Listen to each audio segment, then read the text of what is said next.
So in this video I want to talk about why I won't be taking any unemployment or stimulus checks or anything like that. Here we go. So the short answer is I do not want to take money that will hurt our economy even more. And while it's only a small piece of the pie and it wouldn't really make much of a difference, I feel like that if more people took the same stance, that we wouldn't see the levels of inflation that we've already seen, and we wouldn't be continuing to see higher and higher levels of inflation. So when it's just one person, you're like, well, everyone's taking unemployment, so if anything, to keep up with inflation, I would need to take that unemployment money. Otherwise, everybody else is getting richer and I'm getting poorer. That, by the way, is definitely happening. By not taking a stimulus check, by not taking unemployment, I am certainly getting poorer, and it was definitely a hard decision to make. Ironically, it's been a stance that I've had for a while. I've talked to people about how I don't believe in unemployment. I have worked events where my income was such where I could have taken unemployment and didn't. But especially now with losing my job with the tornado and with the disaster insurance falling through after the first week, and with some of my events getting canceled, some of my video shoots getting canceled, when everything is falling through, it's definitely hard to kind of stick to some petty ideals or petty beliefs. But with the amount of research that I've done, I feel like I've slowly decided that that's really important to me. When I initially try to explain this to people, most often the initial response is, well, I mean, you paid your taxes and you're paying taxes in, so like this is what your taxes go toward. Like they're giving some of it back because like you need it and da da da da da. And it's like, yes, that's a really nice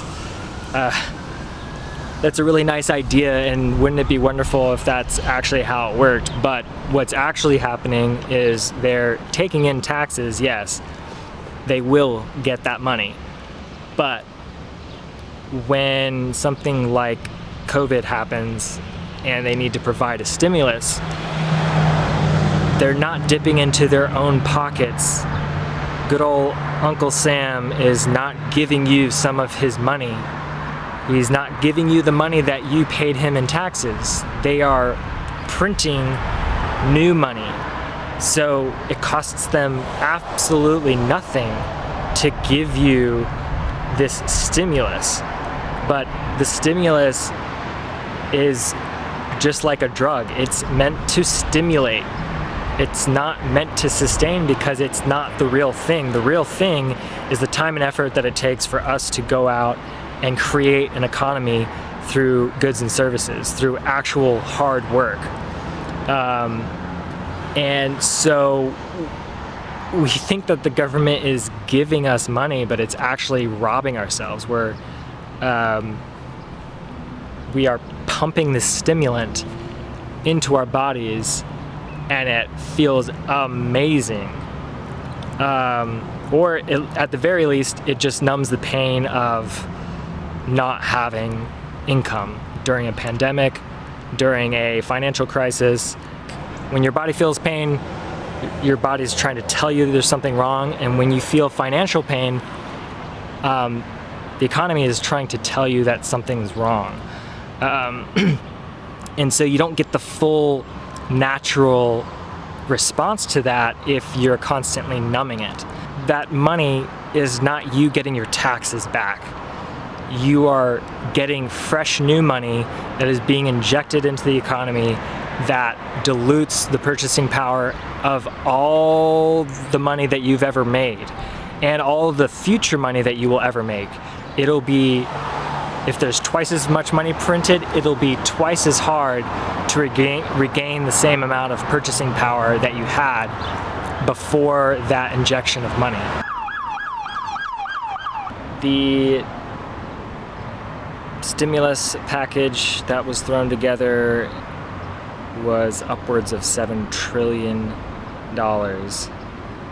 It's like taking 7 million millionaires and just unleashing them into the economy. It's crazy. And it's going to come back to haunt us in a major way in the next decade or so, possibly sooner. But within a decade, there is definitely going to be huge levels of inflation, prices of real estate. Once this recession and depression recovers, it is going to make up for it with a vengeance. Everything's going to cost more. Housing is going to be, again, even more unaffordable for the average person. All this new free money that's just being printed, backed by nothing, is actually just making it harder for average citizens in the long run, because we have to keep on pedaling to try to catch up with inflation. But inflation will always outpace our earning capacity because they can just print it and we have to spend our time and effort working for it. So you'll never be able to outpace the printing press or outpace the way that banks lend out money, the way that the U.S. Treasury, Federal Reserve, the level that they're printing money right now is insane, and we are not going to suffer the full consequences of the economy shutting down for these past few months. We're not going to feel it in the short term, but it's going to compound, or we're going to feel it in a big way in the long term. So one of the issues is when people are content, they typically don't work as hard, especially in a lockdown economy where they can't even go out and work if they wanted to. So I understand why unemployment exists, to help people in these tricky scenarios. But the issue is that it creates a fake sense of security and comfort when you're like, oh, well, I'm still making $600 to $800 every week, which is about what I would make normally, or possibly even more than I would make at my normal job. I'm just getting that sitting around doing nothing. So there's nothing about that scenario that lights a fire under your ass to like spin your wheels and try to figure something out. It doesn't trigger any part of the brain to actually fix the problem of not having income. A lot of people, especially in my industry, are kind of viewing it as a really lame paid-for staycation in which they're still making money but not really able to go out and work or earn money for themselves. And so yeah, it's a tricky situation because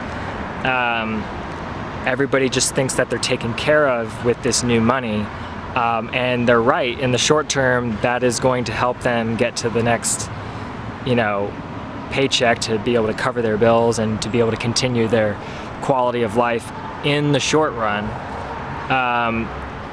But the amount of economic damage and distress that we're going to see in the years to come, I think is going to far outweigh the short-term benefit of having security now. The consequences are going to be catastrophic, and they're going to be much more widespread than even this COVID pandemic. So I think it's important for people to start thinking about things, several moves ahead, not just thinking about, oh, well, do I have the next couple months of, expenses and bills covered, to really start thinking about like, well, what is the economy? The economy is just people helping other people and providing services for each other. But if we're all just like kind of laying around because we're just being given this money that feels good right now, that I feel like actually helps deaden the economy. It helps numb the economy because there's no spark, there's no need to grasp opportunity. So what spurs innovation, what spurs people getting out and going and getting a job, is that they need money to keep going. But if you satiate everybody with all this fake money, it actually kills that instinct. It kills that instinct to go out and provide and to help provide services for other people and rebuild the economy. So people talk about the economy as if it's something that they're waiting to happen to them, something that they let's just wait till the economy recovers. It's like each and every individual person makes up the economy. Like we are the ones. No magical government fairy is just going to rebuild the economy. We are going to go out and do it. It's just, how do we want that to be done, and what's the pace that it's going to happen. So we got to start thinking not just rationally, but we got to start thinking outside of this toxic dollar system. So as the economy opens up, I feel like those first few jobs are going to be taken by people who are not on unemployment, while people who are getting that steady paycheck for doing nothing are going to be comfortable enough to be like, well, I'll stay at home and wait till things are really back and booming.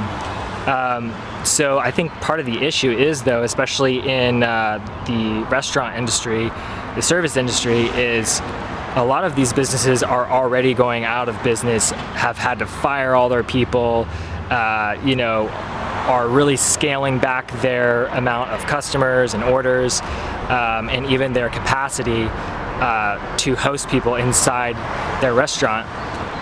So I think that when people start coming back to go ahead and find a job again, a lot of them are going to be already taken up. It's going to be taken up by the people who are not on unemployment, and then there's going to be a bunch of people on unemployment that all of a sudden get the short end of the stick, where they're like, well, it was cool for 4 months to have this like steady paycheck for doing nothing, but now that I'm trying to I actually want to work again, now that the COVID pay is over, they might find that there's a shortage of service industry jobs, or just all the good ones are taken. So it's going to be really interesting to see how that plays out, because it's this weird thing where like giving people unemployment could actually create a situation where more people have to actually stay on unemployment, or just suffer really hard financial times, because they didn't have that extra push and natural motivation to get out there and start working. So yeah, I'm walking around Germantown right now, and I'm finding that a lot of these businesses, a lot of these apartments and restaurants are still completely shut down, especially in Germantown, shut down by the tornado. And it's surprising that over 3 months later, after the tornado hit, I still see a bunch of boarded up windows of apartment buildings, of restaurants. A lot of these places still aren't fully repaired or, back up and running yet. And so it's just going to be really weird to see when everyone slowly, emerges, like kind of like where I'm at right now. I'm kind of wandering around like, where am I going to get a job, and how am I going to find something good? And even at the best jobs, it's definitely not going to be the same level of clientele and the same level of tips as it was right before the tornado and right before COVID and all that. So it just seems like it's going to be a really funky situation when everybody starts to try to get a job again. Geist right now looks like a wreck. The actual structural repair looks great. I'm honestly kind of surprised that they still haven't filled in the windows of the main facade that they repaired, because the brick wall has been repaired for over a month now. So I'm kind of surprised at how slow this process is going. But as far as the actual shape of the restaurant, the garden is completely trashed. It looks barely better than it did the day after the tornado. It still looks like a tornado just ripped through there.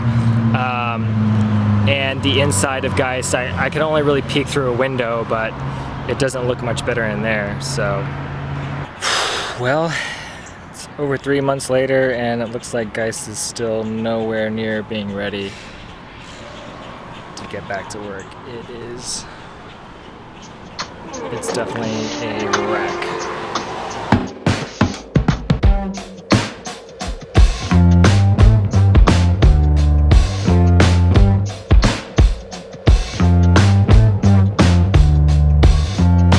This entire lot behind me is completely gone, completely wiped out by a tornado, and they looks like they cleared up everything. Wow. I wonder if it's going to be a some type of apartment building or something.